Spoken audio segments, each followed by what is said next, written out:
Shalom, puji Tuhan, selamat siang Bapak Ibu Saudara dimanapun berada. Pada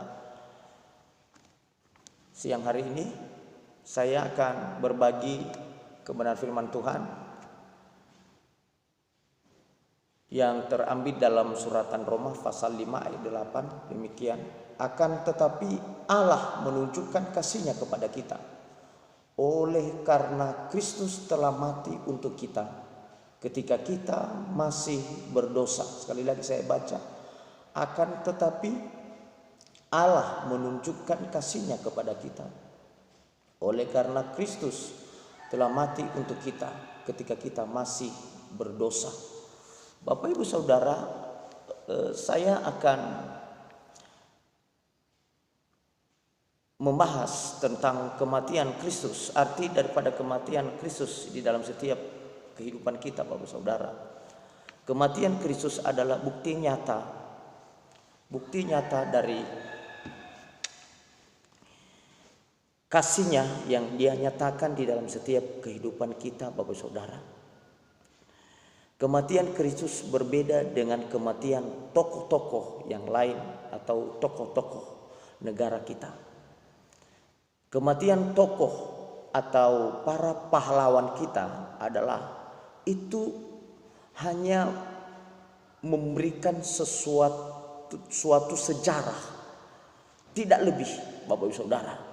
Tetapi kematian Kristus di dalam setiap kehidupan kita berbeda daripada kematian tokoh-tokoh bangsa kita, Bapak Ibu Saudara.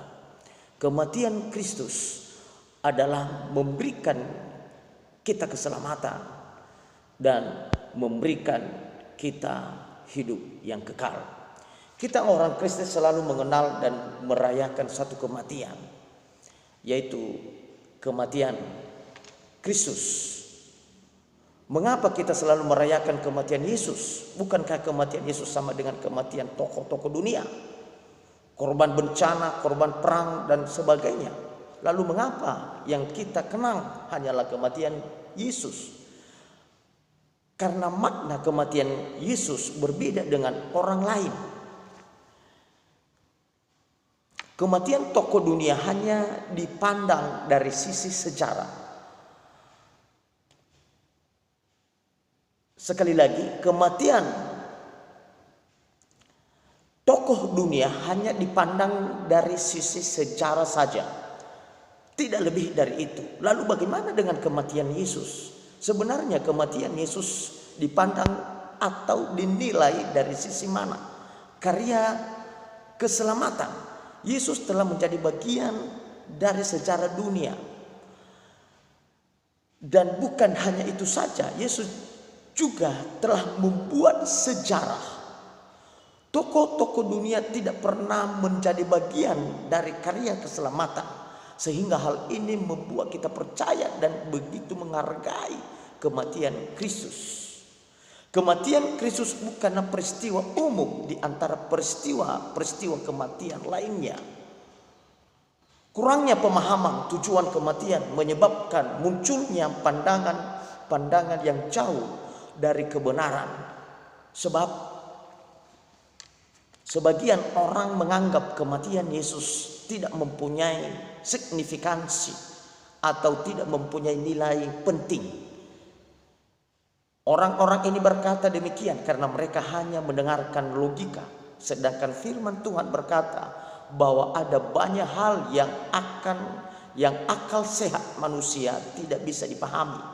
Sebagian orang menilai kematian Yesus hanyalah sebuah tela atau moral seorang pemimpin dalam rangka mempertahankan ajaran atau prinsip, lalu orang tersebut rela mati. Bagi kita orang percaya justru kematian Yesus menjadi inti kepercayaan kita. Artinya sebesar apapun kasih Allah bagi dunia, namun tanpa kematian Yesus adalah sesuatu yang patut kita sangsikan atau patut untuk kita tidak percayai. Apa makna kematian Yesus? Pertama, Bapak Ibu Saudara dimanapun mereka berada, Arti daripada kematian Yesus yang pertama sebagai korban. Korban Yesus adalah penggenapan dari seluruh bentuk korban yang ada dalam perjanjian lama. Dalam perjanjian lama ada korban pendamaian, dan ini dilakukan oleh seorang imam besar setahun sekali. Imam besar ini masuk ke dalam ruang maha suci mewakili seluruh umat Israel, dan dia membawa korban pendamaian.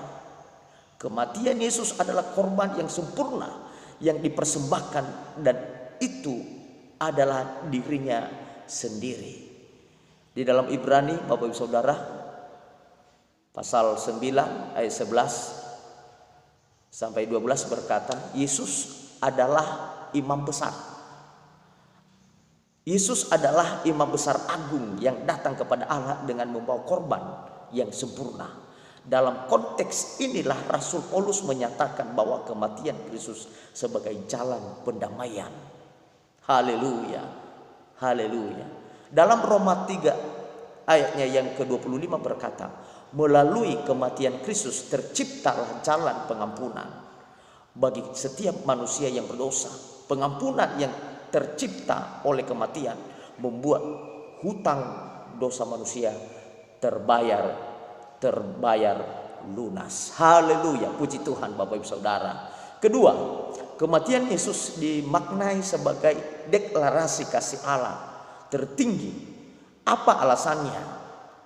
Karena kasih Allah ditunjukkan bukan kepada pihak yang berhak atau patut menerima kasih itu, melainkan kasih itu ditunjukkan kepada pihak yang tidak layak menerimanya, yaitu manusia. Tidak ada yang paling tepat dalam kita mendefinisikan kasih Allah selain mati di salib. Kematiannya membawa transformasi atau perubahan yang luar biasa bagi kehidupan umat manusia sepanjang abad.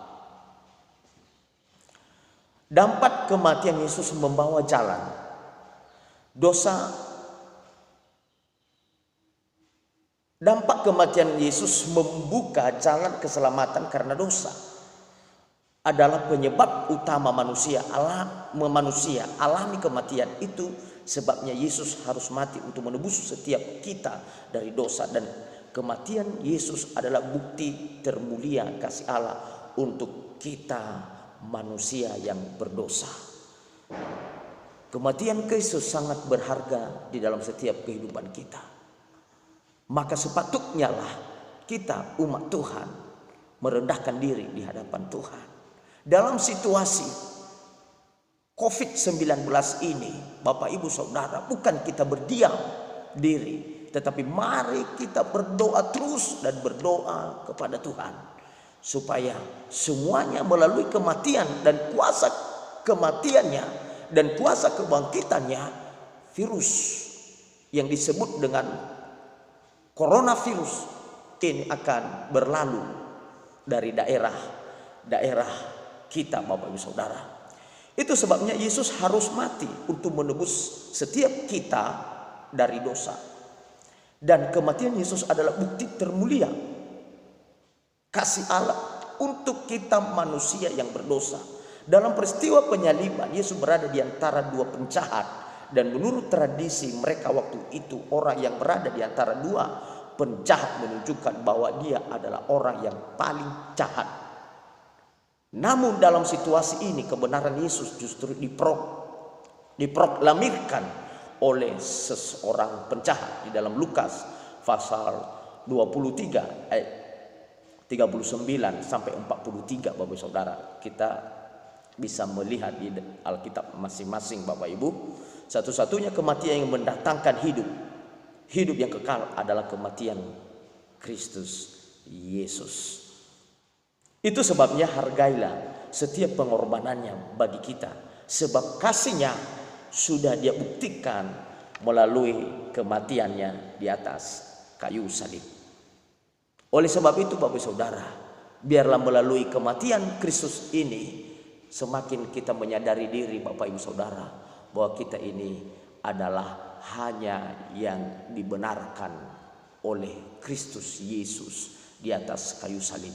Kalau kita orang yang dibenarkan, berarti kita tidak seharusnya kita bisa menyombongkan diri, dan seharusnya kita harus merendahkan diri, karena kita bukan yang membenarkan, tetapi kita adalah hanya yang dibenarkan. Jangan berpikir Anda membenarkan dirimu di hadapan Tuhan, karena kita bukan yang dibenarkan di hadapan Tuhan, bukan membenarkan diri di hadapan Tuhan, tetapi kita adalah hanya yang dibenarkan oleh Kristus di dalam kematiannya di kayu salib. Demikian Bapak Ibu Saudara yang saya sampaikan firman Tuhan untuk kita semua pada siang hari ini. Semoga Tuhan Yesus memberkati kita semua, baik jemaat-jemaat Tuhan, jemaat GPDI Petra, Maduma dan sekitarnya, Kecamatan Pinang Sori, dan juga jemaat GPDI Tuga Basir, dan jemaat-jemaat anak-anak Tuhan, orang-orang percaya dimanapun berada. Semoga engkau diberkati melalui firman Tuhan yang saya sampaikan pada siang hari ini. Demikian firman Tuhan. Tuhan Yesus memberkati. Salam.